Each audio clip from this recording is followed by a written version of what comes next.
everyone. I hope you're doing well today. This is my Module 2 reflection. So the first question says, discuss 5 takeaways from the module that had the most impact on you, both personally or professionally.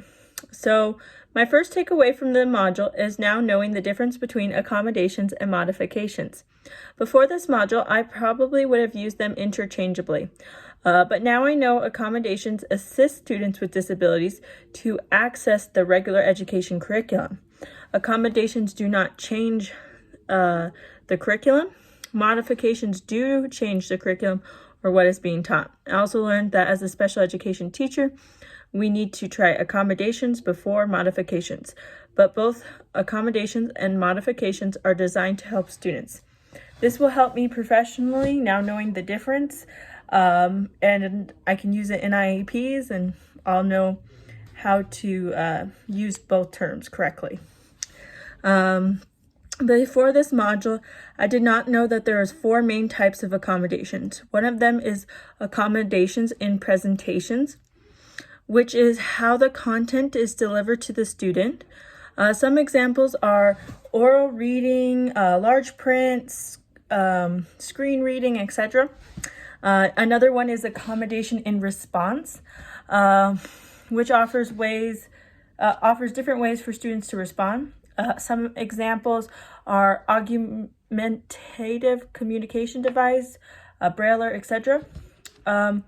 Another one is accommodations in setting, which is changing the environment so the student will do well. Some examples are testing in a separate room, noise canceling headphones, lighting, etc. The last one is accommodation with timing / setting, which is allowing more time for the student to do their work. Some examples are extended time, breaks, etc. I think this information will help me when I'm trying to find the right accommodation for my student. I think it's good to know the categories. This module also taught me the importance of coming up with the right accommodation, modification, and related services to meet my students' unique needs. You cannot give students accommodations, modifications, and related services just based on the student's disabilities. The reason being is because every student is unique. They are probably not going to have the same needs as everyone else in their disability category. This module also taught me there's a wide range of related services. I did not realize there were so much related services. The crazy thing is there are even more related services. We just read the most common ones. I guess it makes sense though, because there needs to be a wide range of related services to meet the wide range of disabilities. That way, students get the right related services to meet their unique needs. The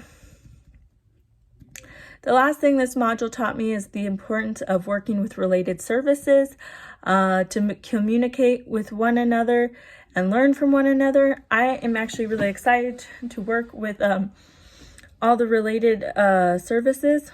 I think I can learn a lot from them. I also want to utilize those services for my students with disabilities. That way they can get the most out of their education. My related services helped me a great deal when I was in school. I had a wonderful speech therapist and occupational therapist. My occupational therapist had a huge impact on my life. With my sensory issues, I felt overwhelmed by the world around me. It was scary how overwhelming the world was to me. All the sounds, lights, textures seemed too much. Also, I had a constant need to be hugged or touched. I would run into people all the time. My occupational therapist helped me to deal with my sensory issues and helped to make the world less overwhelming. I want to make sure I get my students the best related services they need so they can feel at peace in their world.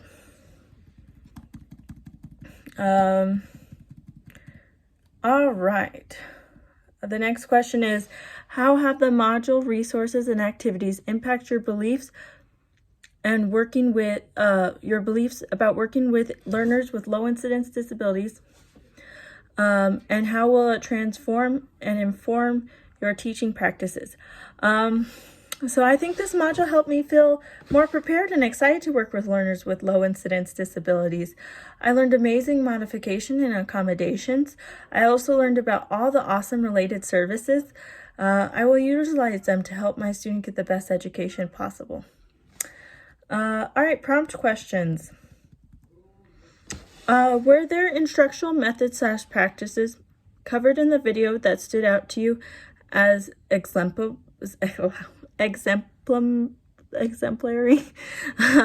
Why did these methods / practices stand out to you?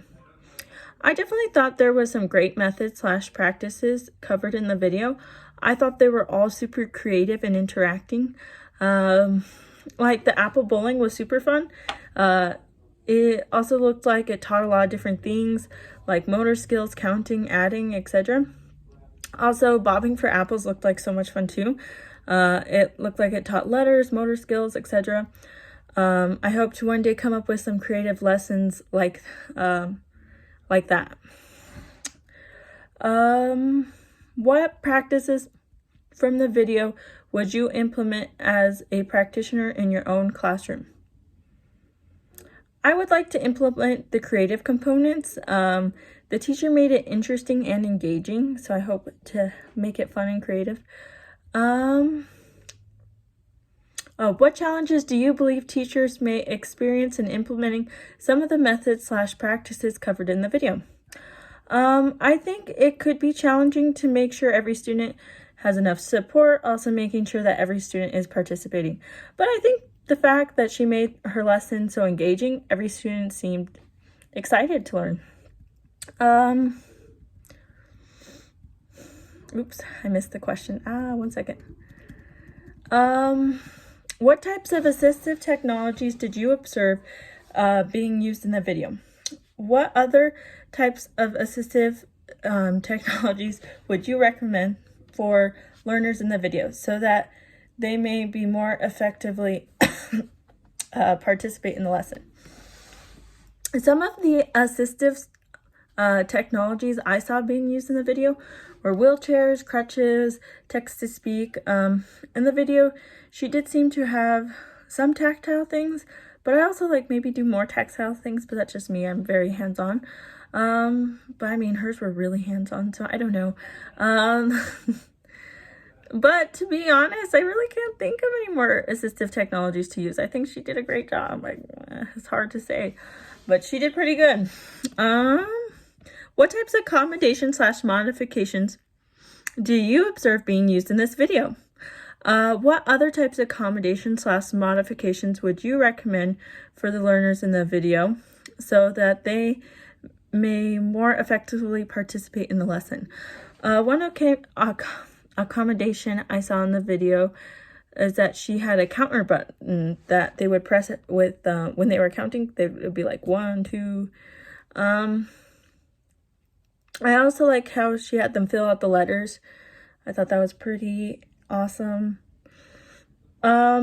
She would also help them grab stuff. I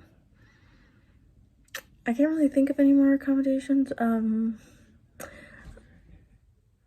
I think the only modification I saw was that some of the students, some of the students couldn't do what she wanted.